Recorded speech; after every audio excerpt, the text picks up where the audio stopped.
Halo, perkenalkan saya Dewi Nova Julianawati.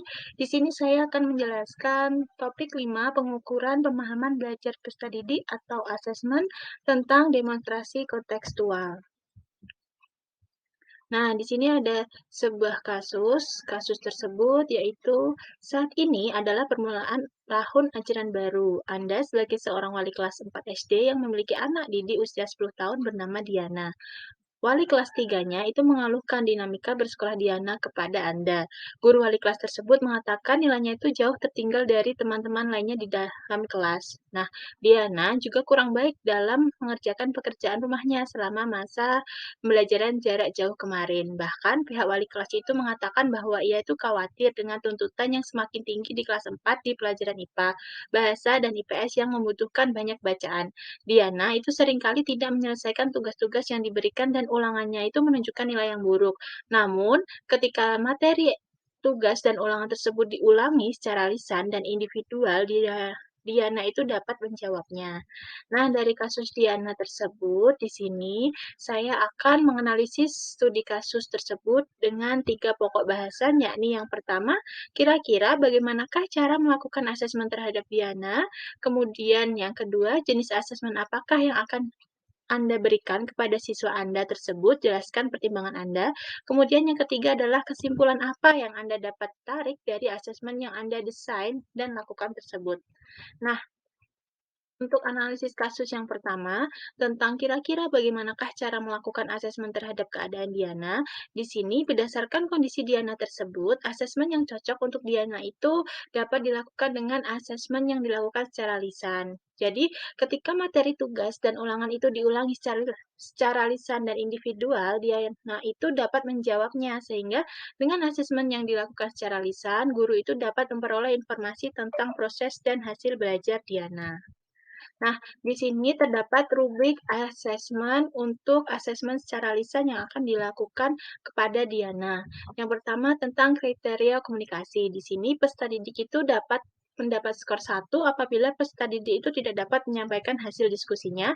Kemudian peserta didik akan mendapat skor 2 jika peserta didik itu dapat menyampaikan hasil diskusi tidak dengan sistematis dan tidak menggunakan bahasa yang mudah dipahami. Kemudian peserta didik itu akan mendapat skor 3 apabila peserta didik itu dapat menyampaikan hasil diskusi dengan sistematis tetapi tidak menggunakan bahasa yang mudah dipahami. Kemudian peserta didik itu akan mendapat skor 4 apabila peserta didik itu dapat menyampaikan hasil diskusi dengan sistematis menggunakan bahasa yang mudah dipahami. Kemudian, pada kriteria kedua, yaitu kriteria tentang benaran kritis, di mana peserta didik akan mendapatkan skor 1 apabila peserta didik itu kesulitan berpendapat, bertanya, bahkan menjawab pertanyaan yang diberikan. Kemudian peserta didik akan mendapat skor 2 apabila peserta didik itu hanya berani menjawab saat ditunjuk saja. Kemudian peserta didik akan mendapat skor 3 apabila peserta didik itu berani berpendapat, bertanya, atau menjawab pertanyaan. Kemudian peserta didik akan mendapat skor 4 apabila peserta didik itu berani berpendapat, bertanya, atau menjawab pertanyaan, serta mempertahankan pendapat. Kemudian, pada rubrik asesmen pada kriteria kolaborasi, peserta didik itu akan mendapat skor 1 apabila peserta didik tidak dapat berkolaborasi dengan teman satu kelompok.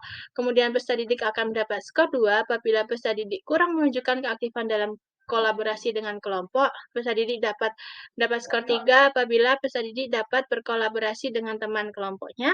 Peserta didik akan mendapat skor 4 apabila peserta didik dapat berkolaborasi secara aktif, menyampaikan pendapat, dan dapat mengorganisasi kelompoknya. Nah, selanjutnya untuk analisis studi kasus yang kedua, jenis asesmen apakah yang akan Anda berikan kepada siswa Anda tersebut? Jelaskan pertimbangan Anda. Nah, jenis asesmen yang akan saya lakukan adalah jenis asesmen afektif, psikomotorik, dan juga kognitif dengan cara lisan.